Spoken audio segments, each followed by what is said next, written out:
Bueno, vamos a dar inicio a esta primera conferencia que se denomina Imaginando al Buda en el arte de la India antigua.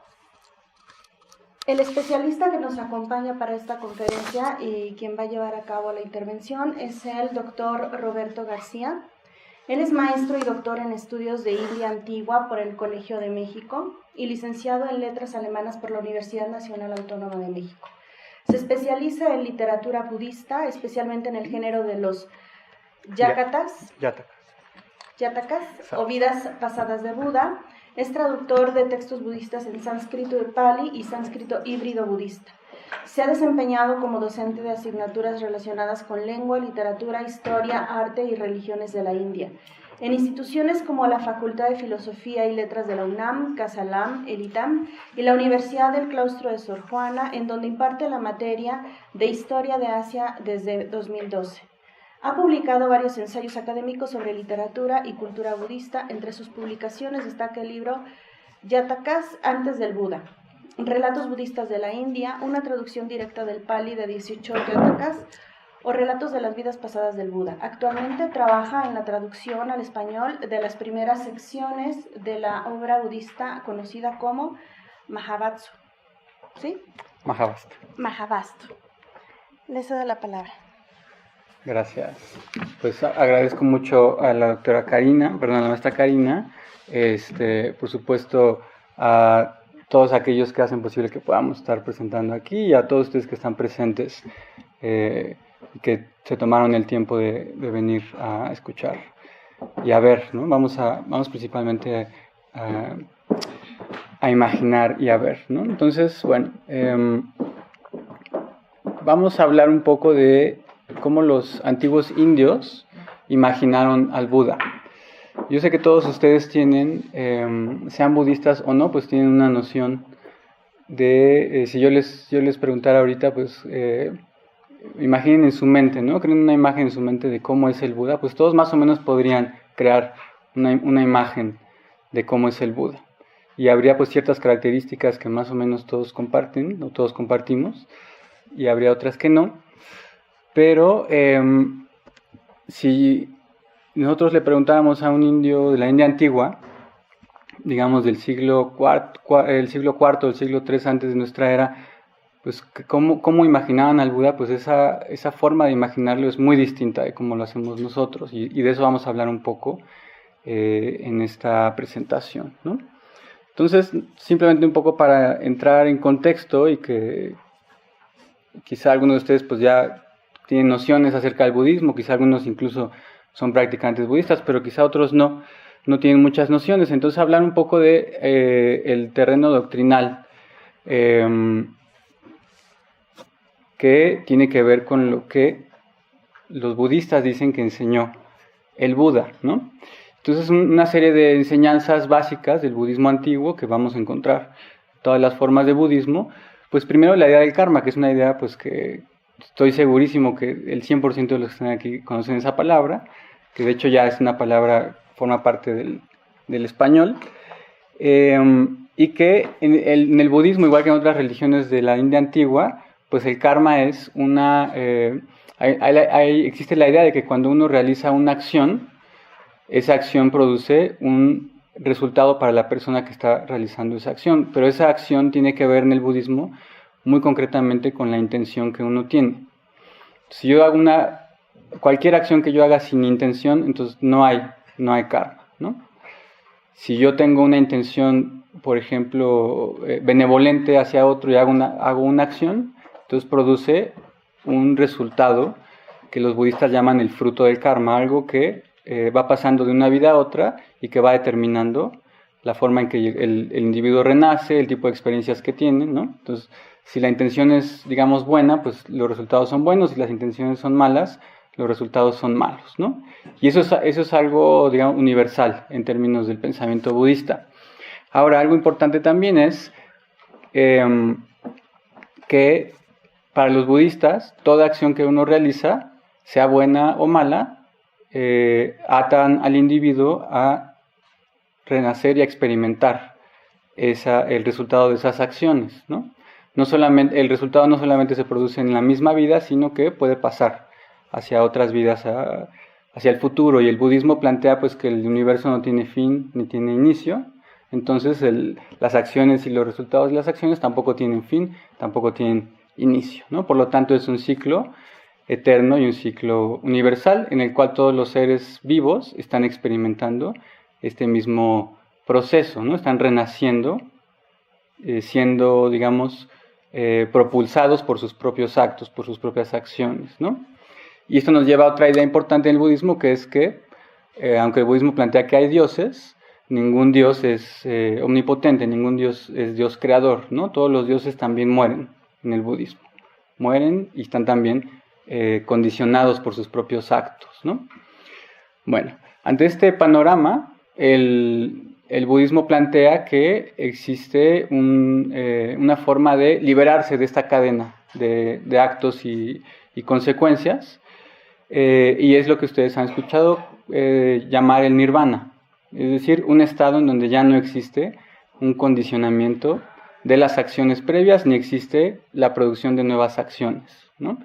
Es un estado pues inefable, indescriptible, solamente se puede hablar de él como la ausencia de sufrimiento y la ausencia de renacimiento. Bien, entonces a grandes rasgos eso es la doctrina budista. Por supuesto, pues la doctrina budista es amplísima, pero para tener un terreno común y que ustedes tengan una noción general de lo que enseña el budismo, pues podemos de cierta forma resumirlo en estas ideas, ¿no? Bueno, ahora el Buda, la persona a la que le llamamos el Buda, literalmente significa el despierto, pues se cree que esta persona en su última existencia alcanzó un estado en el cual logró esa liberación o ese nirvana, ¿no? Pero para llegar a esa existencia, la doctrina budista dice que pues tuvo que transmigrar, igual que todos los demás seres vivos, tuvo que transmigrar un número ilimitado de veces, y en cada una de esas veces pues experimentó lo que todos experimentamos, ¿no? La vejez, el sufrimiento, la muerte, la enfermedad. Eventualmente, en algún momento de sus vidas pasadas, pues entró en contacto con algo que los budistas llaman el Dharma, y el Dharma es la enseñanza budista, digamos de cierta forma lo que les acabo de contar como las doctrinas básicas del budismo, y a partir de ese momento entonces comienza a cultivar una serie de virtudes que lo llevan eventualmente a convertirse en el Buda en su última vida, ¿no? Pero para llegar a eso, como les digo, la idea es que transmigró muchas veces. Una vez que se convierte en el Buda, pues que esto es de acuerdo a los relatos budistas, es a los 35 años, se convierte en Buda, y a partir de ahí pues vive hasta los 80 años, ¿no? Y durante esos 45 años, desde que es Buda hasta que muere, se rodea de un gran número de discípulos y los instruye en su doctrina, de tal forma que el budismo pues comienza a expandirse en la misma vida del Buda, y eventualmente pues a los 80 años se produce lo que los budistas llaman el Mahaparinirvana o la extinción final, ¿no? Cuando el Buda deja su cuerpo por completo y entonces entra de lleno en el Nirvana, en este estado no condicionado, y pues ya se rompe este ciclo de condicionamiento del acto y la consecuencia, y el renacimiento, por supuesto, ¿no? Ahora, en términos históricos, realmente es muy poco lo que sabemos del Buda. Más bien dicho, todo lo que sabemos del Buda, o casi todo lo sabemos gracias a las escrituras budistas. Pero para que ustedes tengan una idea, las escrituras budistas se transmitieron de forma oral durante varios siglos, por lo menos 5, hasta que pues por primera vez se ponen en un formato escrito, y entonces tenemos pues una brecha de 5 o 6 siglos entre la vida del Buda o la muerte del Buda y los primeros textos budistas ya escritos, ¿no? Entonces la mayor parte de la información antigua que tenemos la tenemos de las imágenes, justamente, que son más antiguas, ¿no? Esto que estamos viendo aquí, bueno, es un mapa de la India, y pues todos esos puntos rojos que estoy marcando ahí son puntos que son lugares que están vinculados con la vida del Buda, ya sea con su nacimiento, o con sus viajes, o con su muerte, y más o menos pueden ver ahí el área en la cual él pues se movió, en la cual él enseñó, y que básicamente es la región gangética, ¿no? El área del río Ganges. Él nació en este punto que está más hacia el norte, que se llama Lumbini. Actualmente está en la región de Nepal. Fuera de Lumbini, todo lo demás está en la región de la India, India moderna, ¿no?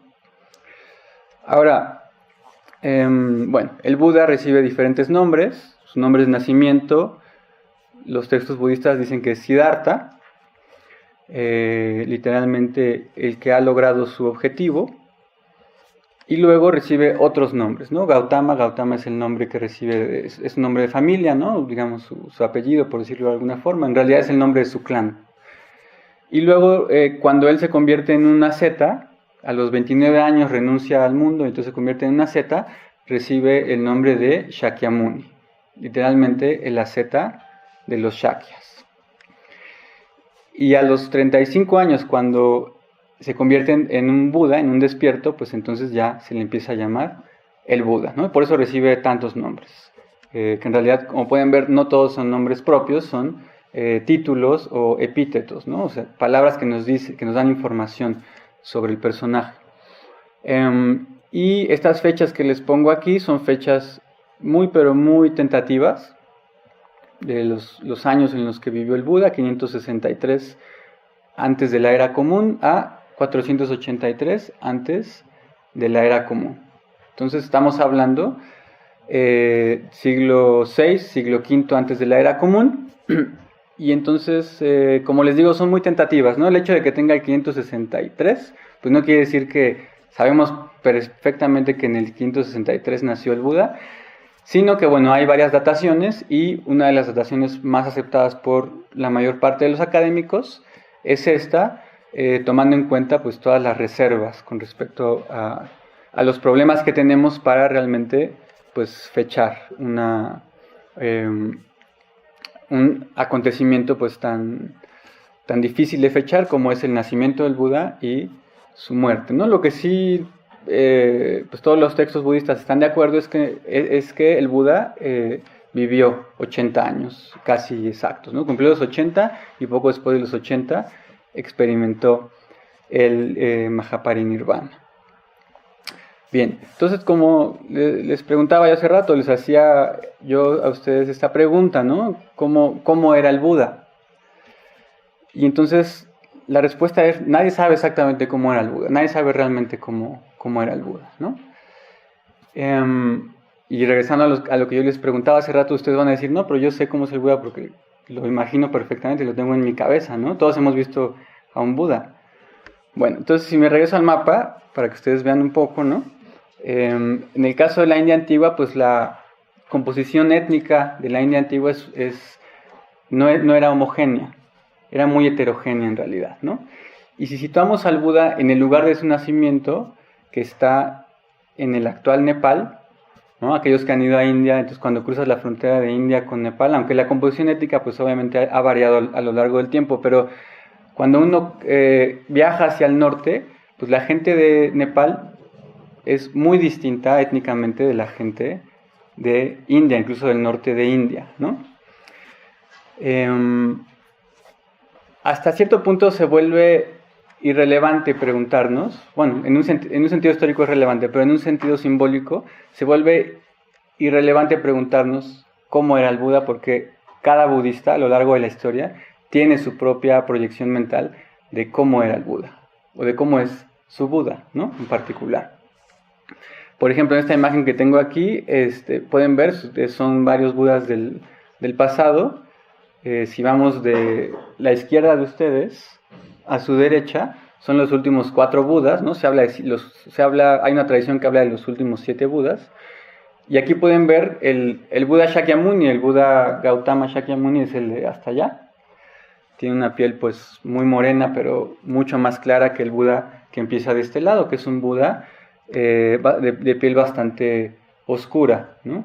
Y esta es una imagen que se hizo en un lugar que se llama Ayanta, que está en la región del Deccan, que es una región, les voy a señalar en el mapa, perdón, es una región que está en la zona central de India, por aquí.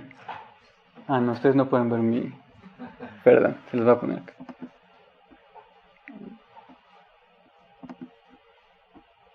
Está por aquí, más o menos, ¿no?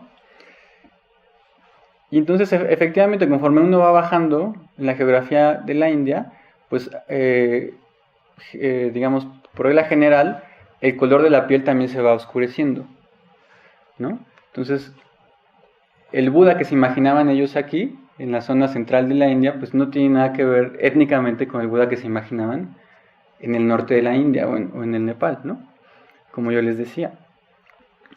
Pero también, como yo les decía, en términos simbólicos, hay un momento en donde tener una visión unificada del Buda es irrelevante. Lo que importa es crear una representación del Buda que sea lo suficientemente consistente para que quien lo vea pueda decir, ah, pues ese es un Buda, como ustedes que les pregunté al principio, ¿no? ¿Cómo se imaginan al Buda?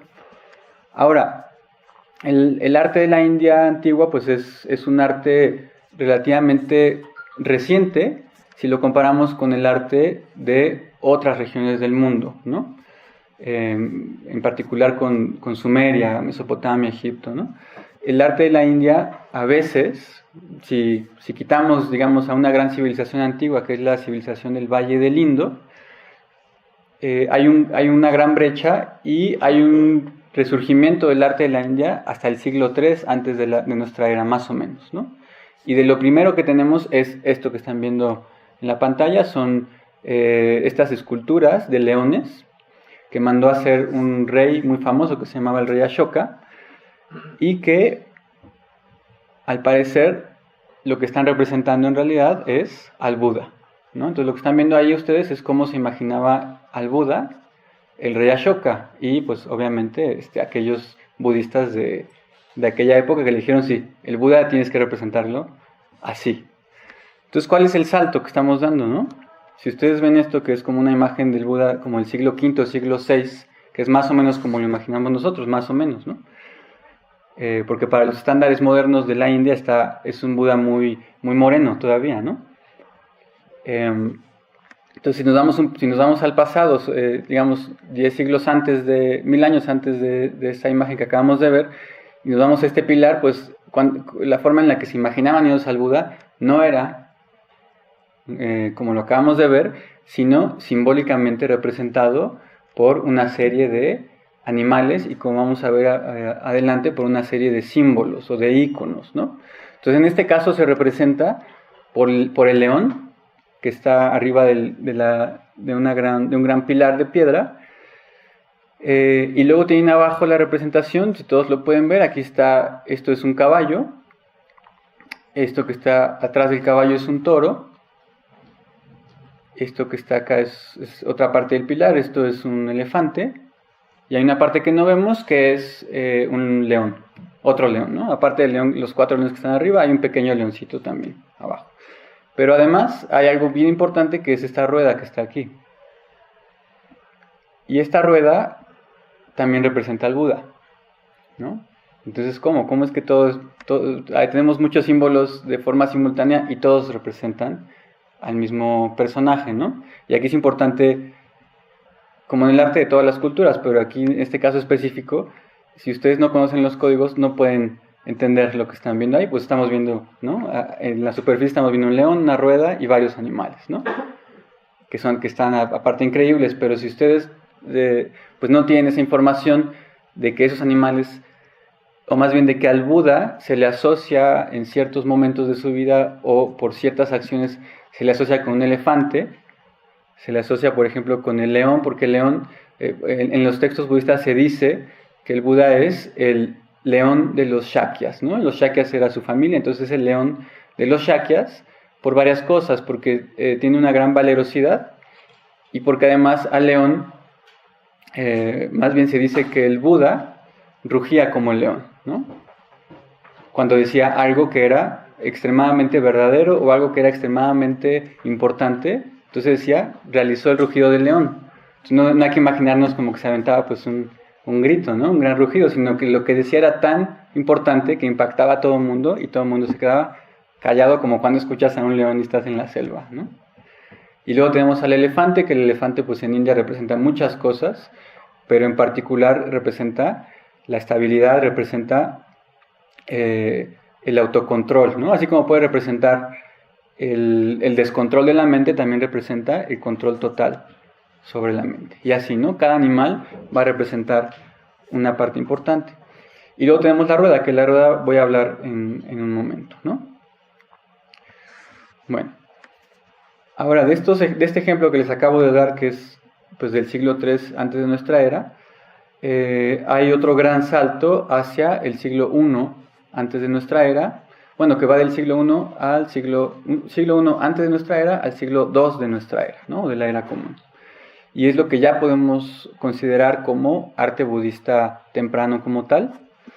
Y este arte budista, fíjense, les puse aquí los lugares, o sea, si yo les decía hace rato, toda la actividad del Buda se desarrolló en el norte de la India, en la región del Ganges, pues todo este arte budista que vamos a ver ahorita no está localizado en esta región, está en la región un poco más al sur, región del centro, e incluso también un poco más al sur, ¿no? Entonces es difícil saber por qué, ¿no? Pero una parte importante de esto es porque el budismo se expandió muy rápidamente por la India y en estas regiones pues había mucha riqueza, ¿no? Entonces de lo que vamos a ver ahora, por ejemplo tenemos la gran estupa de Sanchi, que es uno de los monumentos más importantes del arte budista antiguo, todavía en pie, y es el estupa más antiguo. Para los que no saben, un estupa como este es un montículo funerario en donde en el centro se colocaba un relicario con las reliquias del Buda, que podían ser los huesos, pedazos de tela del manto, cabello, ¿no? Aquello que hubiera quedado del cuerpo o que estuviera asociado con el Buda, y sobre eso se armaba o se construía estos montículos, ¿no? Estos estupas. Son todavía muy importantes en el budismo. En China pasaron como las pagodas, que estoy seguro que todos ustedes conocen, que tienen una forma muy distinta, pero que se derivan de esto. En Japón también, ¿no? Y luego tenemos otro estupa que ya no está in situ, que cuando la descubrieron ya estaba muy dañada, ¿no? Y que lo trasladaron a un museo que está en Calcuta. Y es el estupa de Barhut. También hay piezas en el museo British Museum, por ejemplo, en Inglaterra, ¿no?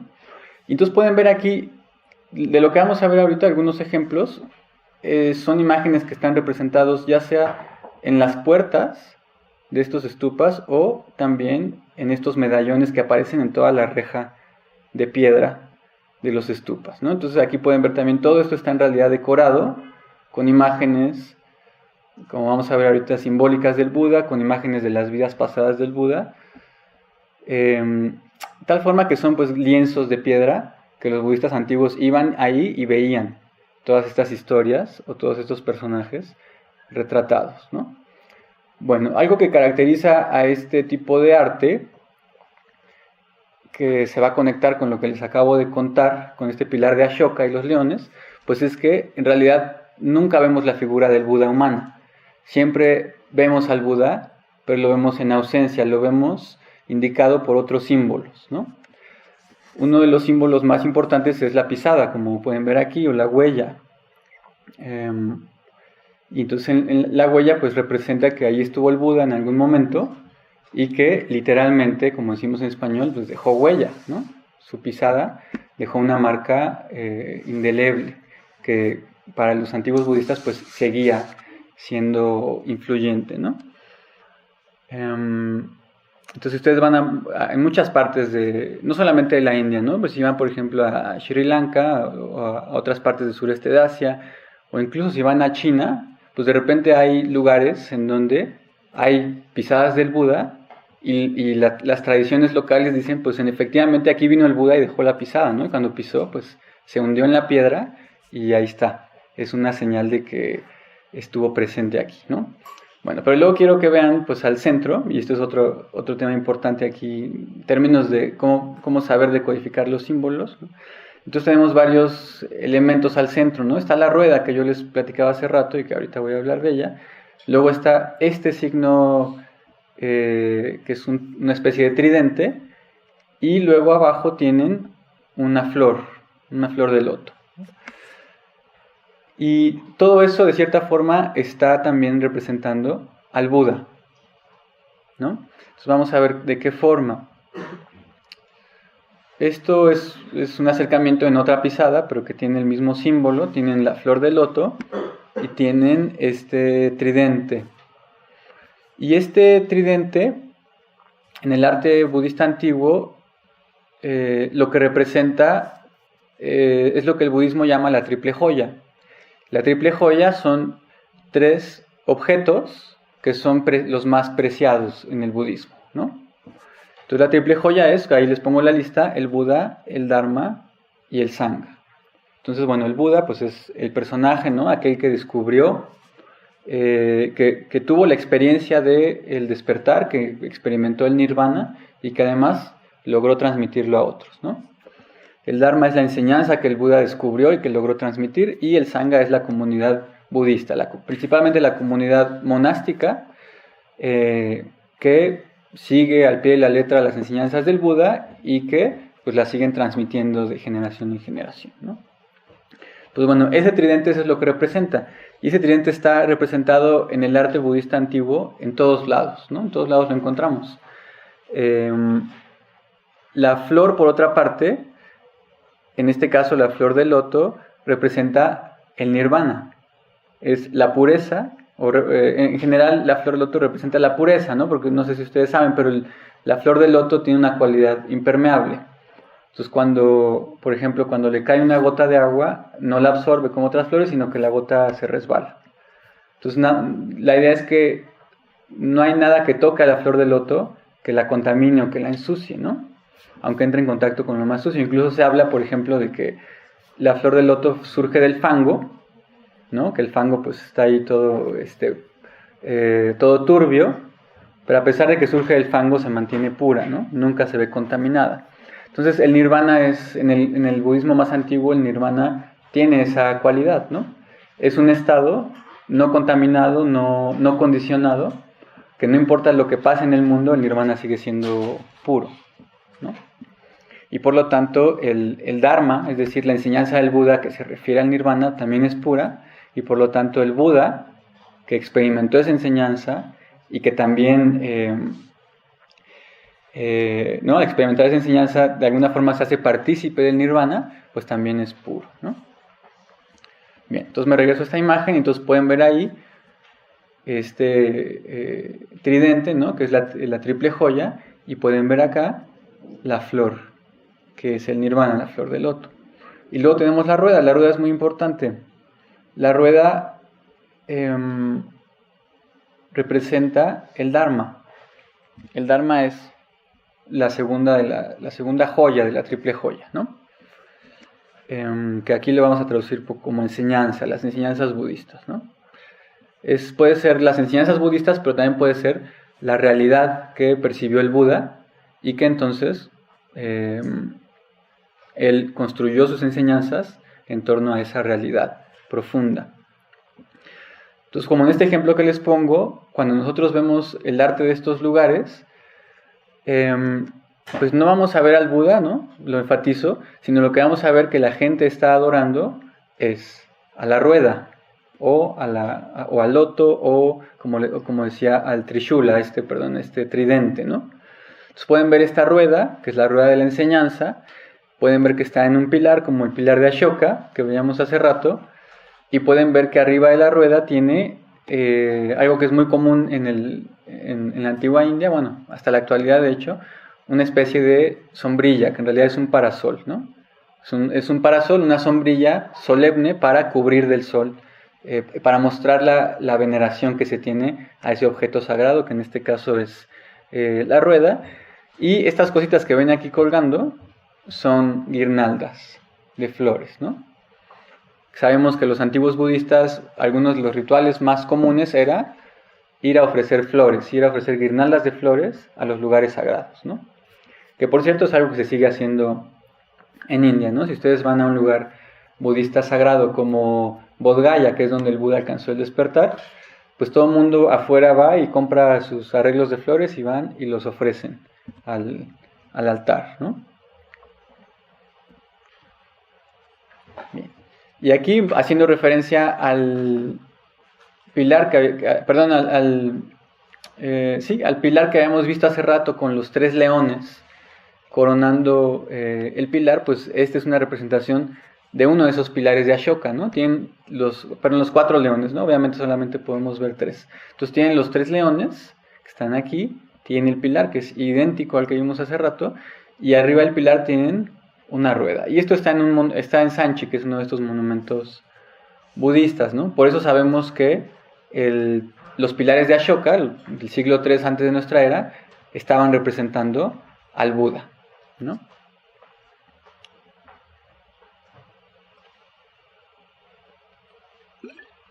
Bueno, entonces aquí la pregunta, perdón, voy a regresar. Aquí la pregunta es, pues, ¿por qué no representaban al Buda? Claramente no tenían obstáculos con respecto a representar la forma humana, ¿no? No era como en ciertas corrientes del Islam en donde no se puede representar, no puede haber arte figurativo, porque en algunas fuentes puede haber prohibiciones. En el caso del budismo, en ninguna fuente antigua existe la prohibición de representar ni la figura humana en general, ni al Buda, ¿no? Entonces surge la pregunta, pues, ¿por qué?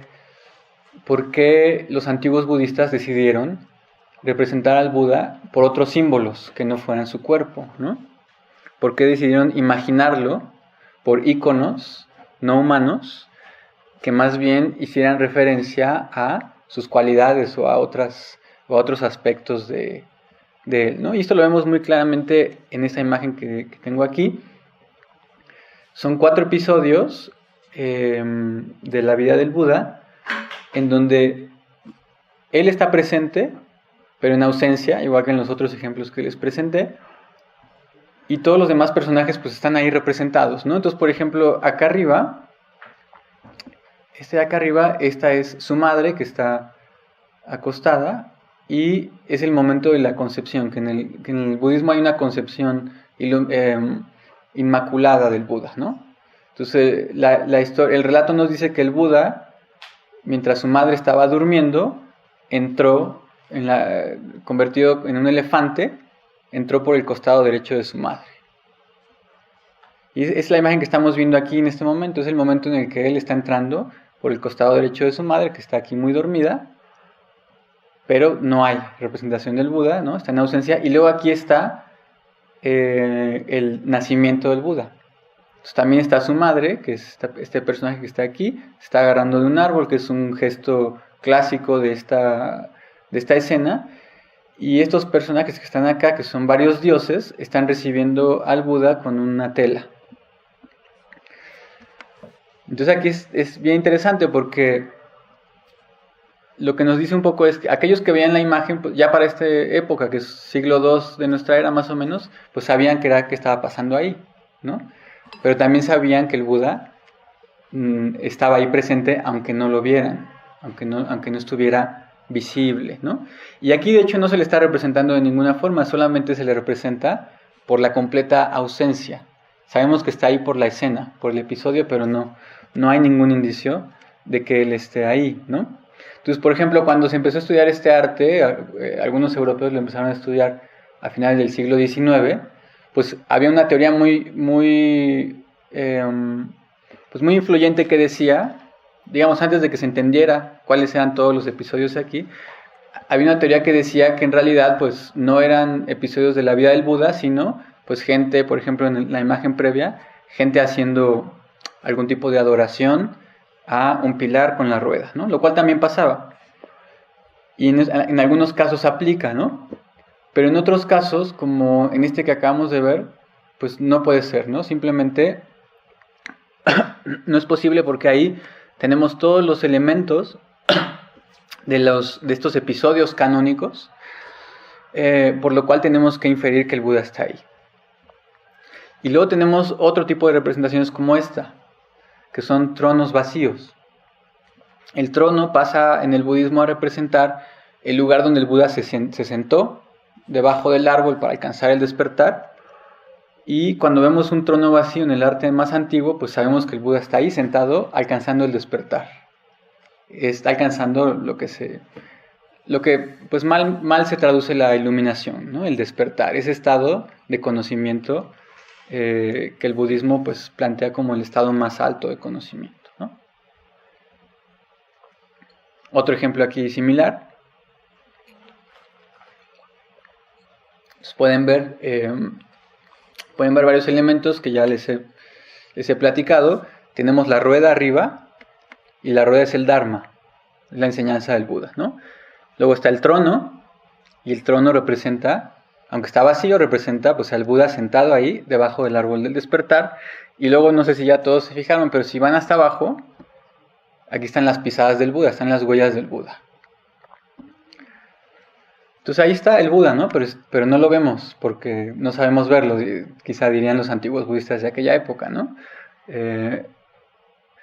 Entonces, un poco para responder la pregunta de por qué los budistas decidieron no representar al Buda y representarlo con otros signos, pues tiene que ver con la idea de que para los budistas más antiguos, un Buda no es un ser común y corriente, obviamente, ¿no? Pero no es humano, no es un dios, no es, a pesar de que, digamos, tiene una vida como muy parecida a lo humano, en realidad no se le considera humano, se le considera en una categoría completamente aparte que es un Buda, ¿no? A un Buda no se le puede categorizar dentro de otro grupo.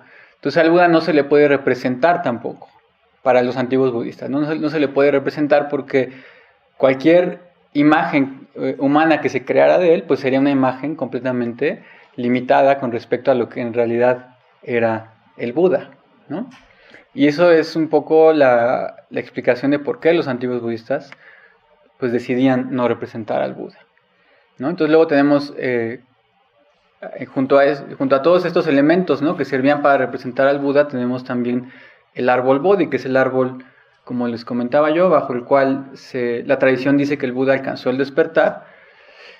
Y esto lo vemos en muchas imágenes, ¿no? Por ejemplo, en esta de Sanchi. Entonces tenemos aquí el árbol, tenemos el trono, y justamente esta imagen es del tipo de las que pues algunos investigadores antes decían, pues no, claramente ahí no está el Buda, ¿no? Es gente que fue a adorar al árbol, porque el árbol también es, hasta la fecha, ¿no?, sigue siendo objeto de culto. Pero entonces, como les decía yo, pues esa idea ha sido muy rebatida, en particular si ustedes ven la otra imagen, ¿no?, la que está a la derecha de ustedes. Esta imagen refiere a un episodio en el cual el Buda, la mamá del Buda se supone muere a los 7 días de su nacimiento, entonces renace en un cielo, ¿no?, en un plano celeste. Entonces cuando el Buda ya alcanzó el despertar y ya está enseñándole a sus discípulos en algún momento, él decide ir a visitar a su madre en uno de estos cielos, que ya no es su madre, pero es un dios, ¿no?, una deidad. Y entonces sube a uno de estos cielos y entonces permanece ahí durante 30 días enseñándole a su madre y luego baja por una escalera, ¿no?, por una escalinata que conecta estos cielos con el mundo humano. Por eso ven aquí algo que parece como una escalera eléctrica, ¿no? Y luego ya en las representaciones más modernas como de Tailandia, Birmania, pues casi parece una escalera eléctrica, ¿no? Pero entonces fíjense, aquí está el Buda presente, porque está en ausencia. Pero entonces arriba está el árbol. Pueden ver, hay dos cosas, está el árbol y está el trono, que ya les dije yo, pues son dos símbolos que comúnmente se utilizan para representar al Buda en ausencia, ¿no? Entonces es decir, no podemos pensar que en realidad el árbol estaba allá arriba y luego bajó, lo que bajó fue el Buda, ¿no? Pero para los antiguos budistas, pues la forma de representarlo era con estos símbolos. Y eso, un poco para cerrar esa idea, lo que yo les quería decir es, pues, rebate la idea de que solamente es gente adorando los lugares sagrados o símbolos asociados con el Buda, porque en realidad son representaciones narrativas, ¿no? Están contándonos historias sobre la vida del Buda. Este es algo similar, ¿no? Pueden ver otra vez el árbol, pueden ver el trono, y pueden ver los pies o las pisadas del Buda, ¿no? Ahora, a pesar de que los budistas antiguos decidieron no representar al Buda, pues también decidieron representarlo de otras formas, ¿no? Lo que sí se podía representar eran las vidas pasadas del Buda, lo que se conoce como los yatakas. Y hay una tradición muy rica de las vidas pasadas del Buda, en donde el Buda nace como un ciervo, por ejemplo en este caso el Buda es un ciervo, como un mono, aquí lo pueden ver agarrado entre dos árboles, ¿no? Y entonces son todas estas vidas que él tuvo que pasar para llegar a ser un Buda, ¿no? Y en estas vidas pues hace grandes hazañas, hace grandes sacrificios en beneficio de otros, etcétera, ¿no? En algunos es animal, en algunos por ejemplo aquí es un niño, pueden verlo aquí. Y aquí pues claramente esto es arte de la misma época, pues claramente decidieron sí representarlo, ¿no? No tenían reparos para representarlo. Aquí es un rey. Bien.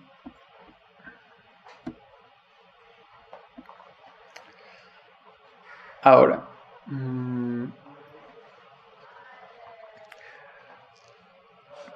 entonces tratando de avanzar un poquito sobre el tema para llegar a las imágenes ya de cómo pues imaginaban al Buda como humano, las primeras imágenes fechables pues son como el siglo I antes de la era común, ¿no? En realidad nadie sabe cuándo es la primera imagen, pero se han pues, propuesto, ¿no? Se han hecho varias propuestas con respecto a este tema. Y las primeras imágenes fechables surgen probablemente en esta región de acá, en un lugar que se llama Mathura, y también probablemente en esta región de acá que se llama Gandhara.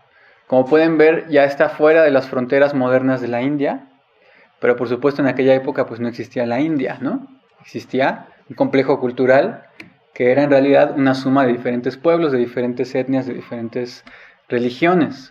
Y estas dos regiones, aquí ya no pude representarlo, pero todas estas regiones, tanto si abarcamos desde Mathura a Gandhara, que son las dos grandes regiones donde surge la imagen del Buda, pues es una región que es, como les pongo ahí, es un crisol cultural de múltiples etnias y de múltiples culturas, ¿no?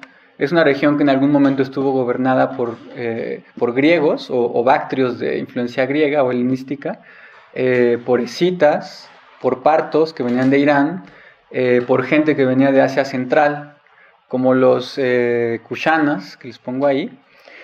Y entonces en toda esta región pues hay una gran mezcla de estas culturas, ¿no? Y es aquí donde se da el origen de las primeras imágenes ya como tal que tenemos del Buda, ¿no? Entonces vamos a ver algunas de estas imágenes. Hay algunos investigadores que dicen que esta es la imagen más antigua que conocemos del Buda como tal, ya en forma humana, ¿no? No que existe, porque en realidad pues nunca sabremos cuál es la más antigua, pero sí la que podemos identificar, ¿no? Probablemente, y eso hay tradiciones literarias budistas, probablemente había imágenes figurativas del Buda desde pues, el primer siglo, ¿no? Después de la muerte del Buda. Y quizá eran imágenes de madera, pero no tenemos nada de eso. Entonces lo más antiguo que tenemos es esto, como el 50 antes de la era común, de Mathura, y ahí ya lo pueden identificar con algunos de los elementos básicos que, regresando a la primera pregunta que yo les hacía, ¿cómo imaginan al Buda? Pues más o menos lo imaginamos así, ¿no? Bueno, creo, quizá alguno de ustedes, ¿no? Con las piernas cruzadas, ¿no? En flor de loto, en una postura que ahorita les voy a dar el nombre, con una mano haciendo este gesto, ¿no? Que en el budismo es un gesto de protección, y con el manto, aquí no sé si ustedes lo ven muy claro, pero sí lo ven, ¿no? Tiene el manto cruzado, tiene el hombro derecho descubierto, y es el manto monástico, pues clásico de los budistas, ¿no? Y luego pueden ver un elemento muy característico que está en la cabeza. Se dice que el Buda tenía 32 marcas en el cuerpo. Entre esas 32 marcas tenía, por ejemplo, una protuberancia en la cabeza, tenía también una especie de rizo en el entrecejo, imagínense ustedes, 32, ¿no? Entonces tenía membranas entre los dedos, tenía varias cosas. Por eso yo les decía hace rato que un Buda pues no es humano, es otra cosa, es un Buda, ¿no? Entonces ahí lo pueden ver. Esta es otra también, al parecer muy antigua. El Buda también en flor de loto, lo que se conoce como Paryankasana, ¿no? Postura de sentada. Y aquí pueden verlo,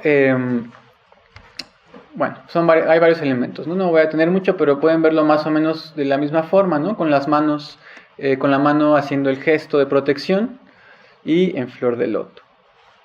Si damos un salto como de 2-3 siglos dentro de esta misma tradición de Mathura, pues tenemos este tipo ya de imágenes que son muy características de esta región, en donde lo seguimos teniendo sentado, con las piernas en flor de loto, con la mano en posición de protección, y aquí ya lo pueden ver muy claro con esta protuberancia, ¿no?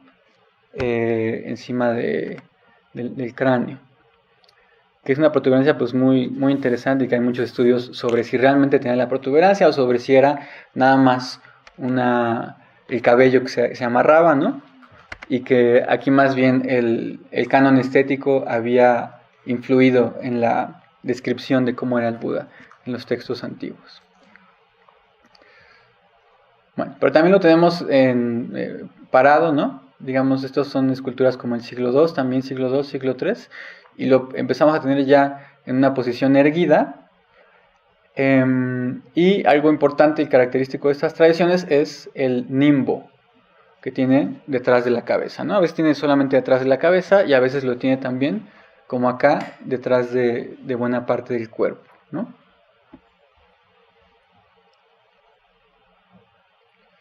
Bueno, entonces esto es en Mathura. Por otra parte, tenemos la otra región que yo les comentaba, Gandhara, que es hacia lo que actualmente es Pakistán y Afganistán. Y ahí lo más antiguo que se conoce, fechable, es esto. Primero es un relicario para guardar probablemente pues cenizas o reliquias de algún personaje budista importante, y estas monedas, ¿no? Esta moneda es la moneda más antigua, de las monedas más antiguas en donde tenemos registrado el nombre del Buda, ¿no? Aquí está registrado en griego, Bodho, y todo esto se sitúa, en el reinado de este rey, Kanishka, que era uno de estos reyes kushanas que habían venido de Asia Central y que habían adoptado el budismo junto con otras tradiciones religiosas, ¿no? Ahora, como este arte se desarrolló en la región donde confluían griegos, con escitas, con gente de Asia Central, etc., pues el arte es muy distinto al que acabamos de ver. Es un arte que tiene todavía una influencia helenística muy importante y que, como pueden ver, pues el estilo es completamente distinto, ¿no? Ahorita les voy a poner dos imágenes para que comparen.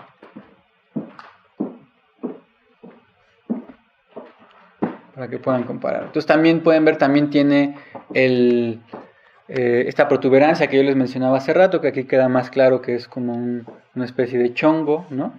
Con el que se hace con el cabello. Y en particular los artistas de esta región pues comenzaron a explorar un montón de otras posibilidades con respecto a la figura humana del Buda. No solamente representarlo en esta faceta pues completamente exaltada, ¿no? Del Buda, una vez que ya se ha convertido en el Buda, sino también, por ejemplo, como pueden ver en esta imagen a la derecha de ustedes, aquí cuando todavía no se ha convertido en el Buda, cuando está todavía haciendo una serie de prácticas extremas que consistían, por ejemplo, en dejar de comer, dejar de tomar agua, dejar de respirar, hasta que su cuerpo quedó completamente desgastado, ¿no? Entonces, bueno, para hacer un comparativo de estas dos tradiciones, aquí les voy a poner algunas imágenes de forma paralela, ¿no? Entonces acá tienen la imagen de Mathura, que va un poco más hacia el centro de la India, a una región más central de la India, y allá tienen la imagen que se sitúa en el noroeste de la India, ¿no? Hacia Pakistán. Entonces pueden ver, hay elementos comunes, ¿no? Como la protuberancia, el manto, la forma de sentarse, etc. Pero los estilos son completamente distintos y están motivados por influencias culturales distintas, ¿no?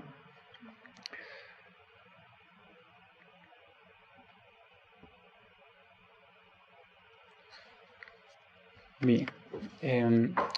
Pues bueno, como pueden ver, es un tema pues muy, muy amplio, muy rico. Aquí hemos tocado solamente pues parte de la superficie del tema. Pero creo que entonces, pues bueno, voy a terminar aquí y vamos a dar paso a... Hay tiempo para preguntas, ¿verdad? Sí. Ok. Bueno, muchas gracias.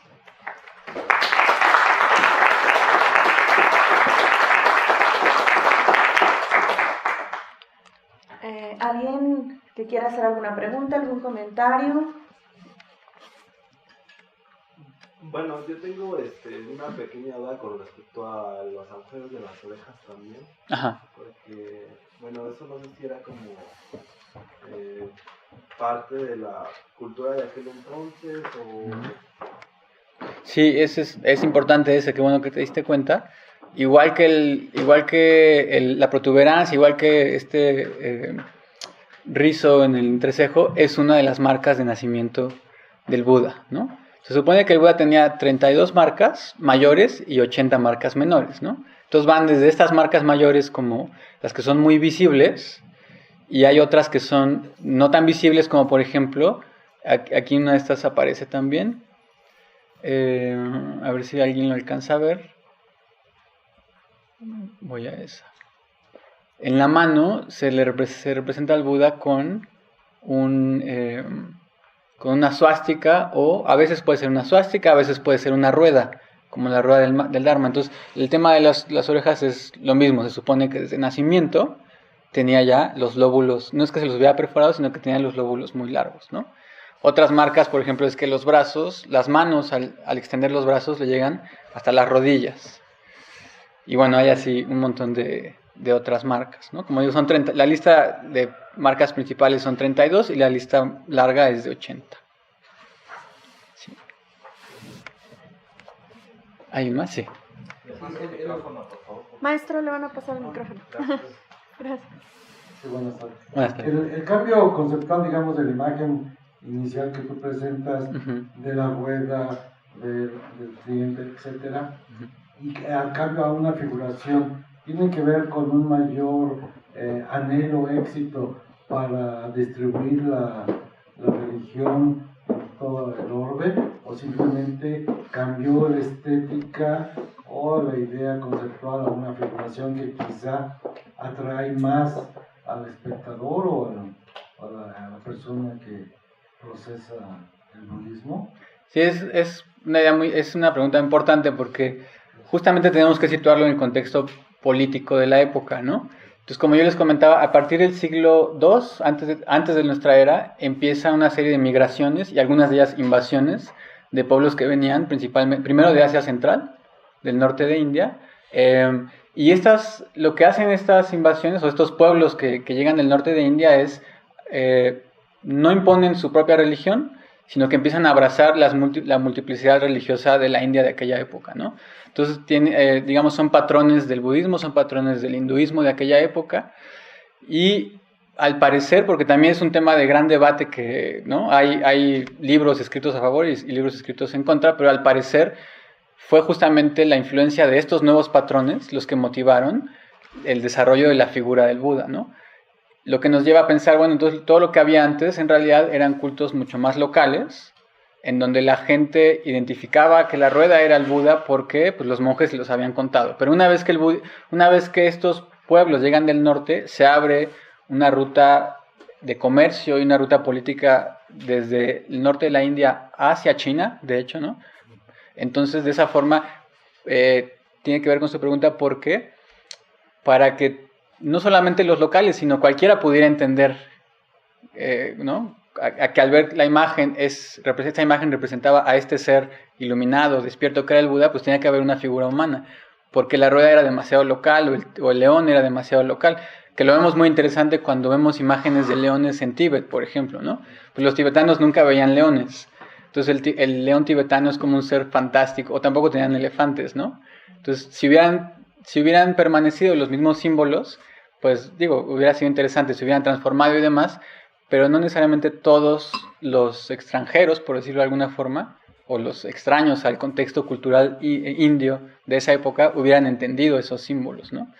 Y era mucho más fácil, o sea, fue mucho más efectivo para la propagación del budismo y de las ideas budistas y de las instituciones budistas, pues tener una imagen humana con ciertas características consistentes, ¿no? Y como decía yo al principio, pues cada quien tiene su imagen del Buda, como lo podemos ver. Incluso si comparamos estas dos que son de la misma región, pues son bien distintas, ¿no?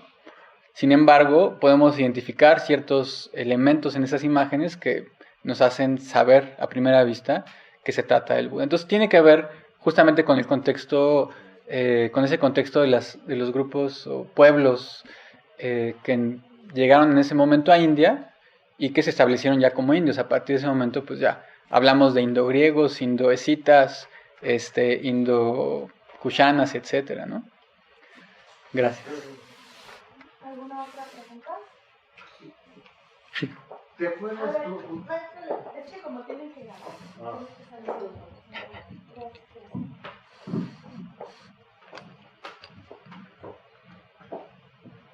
Sí. ¿Te acuerdas tú, no sé si viste una exhibición que hubo de Buda en el castillo de Chapultepec hace unos años? Sí. ¿Cómo se llamaba? ¿Era el Buda? Wanjin. Wanjin, ajá. Cuando Buda entra a China, ¿no? Sí, pero bueno, Wanjin más que un Buda es un Bodhisattva, que es otro personaje sagrado budista, pero que sí claramente tiene, digamos, características ideales asociadas al Buda. Pero sí, en ese caso hay un Bodhisattva, un personaje sagrado budista que se llama Avalokiteshvara en India, y cuando ese personaje pues pasa, ¿no?, por la ruta de las especies, la ruta de la seda hacia Central, China, Japón, en China se convierte en un personaje femenino. En India es masculino y en China y Japón es un personaje femenino. Entonces solo hay un Buda, Bodhisattva son los que... Bueno, ese es original y Bodhisattva son los que... Hay lo que se conoce como el Buda histórico, hay uno, ¿no? El Buda, el personaje que podemos todos decir, pues ya, la academia está de acuerdo con los practicantes budistas en que sí existió Siddhartha, pues ese es el Buda histórico y ese es uno.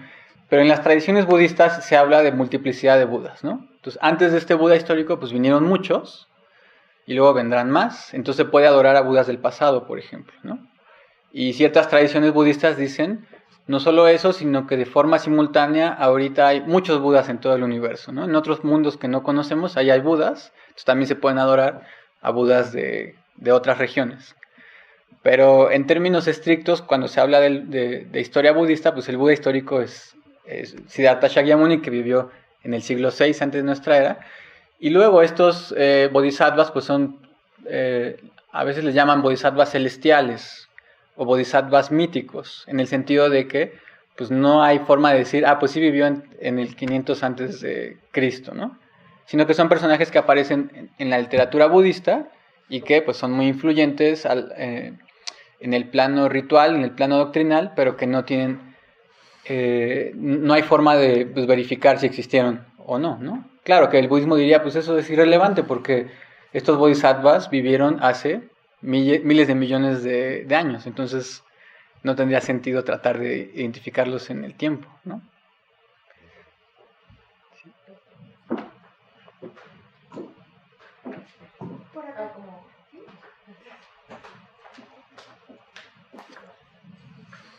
Bueno, esta es una opinión tuya. El budismo sale de India, se propaga en Asia y toma ciertos matices de acuerdo con los lugares a los que llega, ¿no? Claro. En tiempos recientes o relativamente recientes ha llegado a Occidente o yendo hacia Occidente como Europa o América, ¿no? Sí. ¿Cuál es tu opinión o qué ha pasado, qué tintes está tomando el budismo al encontrarse con un pensamiento científico? Uh-huh. Y bueno, cómo ha estado evolucionando en esta parte del mundo? Sí. No preguntaste en particular con respecto a la imagen, sino en general, ¿no? Ajá. Claro, en principio te diría es un tema complejísimo. Sin embargo, el budismo o ciertas ramas del budismo pues han sabido adaptarse de una forma muy eficiente al discurso científico moderno, ¿no? En particular, ciertas ramas del budismo tibetano que están representadas por el Dalai Lama, ¿no? O sea, el Dalai Lama, por ejemplo, lo que ha hecho, en vez de tratar de imponer pues, visiones budistas que no están, digamos, en consonancia con una visión científica moderna de la realidad, lo que ha hecho es dialogar con científicos modernos, con neurocientíficos, con gente que ha trabajado que estudia procesos cognitivos, etcétera, para estudiar la mente, ¿no? Y entonces el budismo, por lo menos el Dalai Lama lo que ha dicho es, si de repente hay algún dogma budista que la ciencia nos demuestra que es un dogma que no es real, pues entonces yo voy a adoptar lo que dice la ciencia, es lo que ha dicho el Dalai Lama, ¿no? Claro, no es la perspectiva de todos los budistas en todo el mundo, pero el Dalai Lama es un personaje influyente en términos del budismo moderno, ¿no? Entonces, tenemos, por ejemplo, prácticas que se consideran neobudistas, como el mindfulness. Seguramente han escuchado hablar del mindfulness, ¿no? El mindfulness, pues, es una práctica completamente moderna, pero de raíces budistas. Una práctica, digamos, en donde tú logras enfocar la mente y observar con claridad lo que está sucediendo, etc. Y eso, pues, se fundamenta de una forma muy importante en una de las prácticas meditativas más fundamentales del budismo, ¿no? Pero en la modernidad, pues, se le despoja de todo el carácter ritual, de todas las ideas doctrinales, de la idea de que esa es una práctica para alcanzar la liberación, ¿no? Entonces ahora hay mindfulness, pues, para la oficina, mindfulness para el ejército, ¿no? Si eres un gran atleta. Entonces, bueno, esa es otra rama en donde el budismo de alguna forma ha influido en ciertas formas, en ciertas prácticas, digamos, en particular, que tienen que ver con la psicología moderna, ¿no? Pero, digamos, el espectro es muy amplio y sería muy difícil decirlo, pero así como hay personajes como el Dalai Lama, que es un personaje muy abierto, muy capaz de adaptarse a la época moderna, pues hay también una rama del budismo mucho más conservadora que no tiene esa misma perspectiva, ¿no?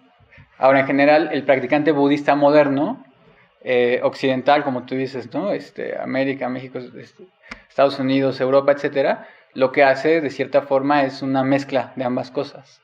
No abandona por completo la visión moderna y científica de la realidad, pero al mismo tiempo se apega a ciertas ideas que no necesariamente están en consonancia con esa visión moderna, ¿no? Bueno, no sé si tenemos... Karin. Una pregunta más.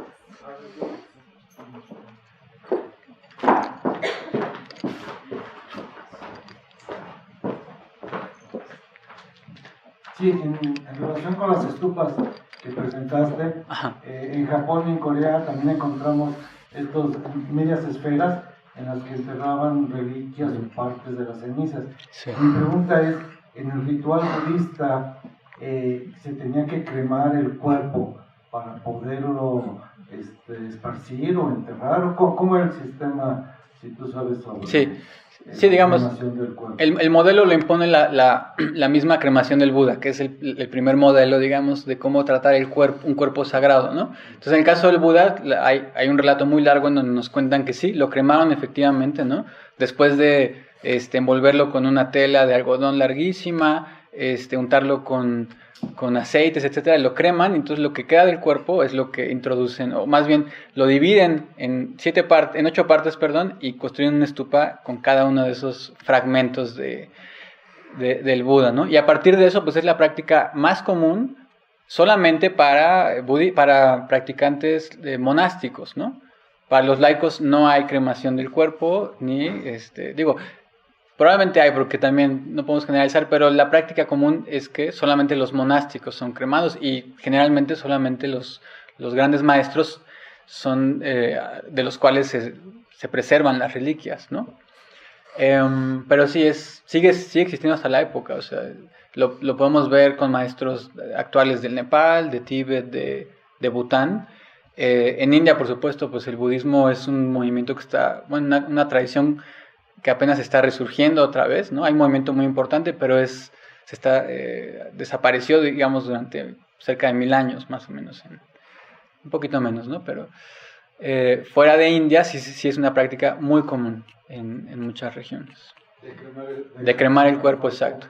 Ya sea laicos, gobernantes o practicantes. Solamente monjes, monjes, sí. No laicos y hasta donde yo sé, tampoco gobernantes, ¿no? Que sabemos que en la época del Buda sí se cremaba a los gobernantes. De hecho, el budismo adopta la práctica de construir estupas porque era lo que se hacía con los gobernantes de aquella época, ¿no? pero a partir de eso, hasta donde yo sé, no se cremaba ya digo, sí se crema, pues, pero no se preservan las reliquias de los gobernantes, porque finalmente el gobernante no tiene, en términos de jerarquía, no tiene una categoría similar al monástico budista, ¿no? Porque el monástico, pues, ha logrado de alguna forma percibir la realidad tal cual es puro en sus actos, ¿no? Se supone, idealmente, y el gobernante no necesariamente. Y esto lo vemos muy, muy claro en la historia de Ashoka, que es el rey que les comentaba hace rato, ¿no? Ashoka, que fue un gran devoto del budismo y mandó construir miles de stupas, se supone, ¿no? Y construir monasterios y demás, pues se murió y renació otra vez como, ¿no? O sea, no se liberó, digamos, por más mérito que generó. Entonces el laico siempre tiene un nivel menor en jerarquía al monástico. Por eso no se conservan las reliquias de los laicos, ¿no? Pero sí se creman. Sí se creman, claro. Bueno, un aplauso al doctor Roberto García.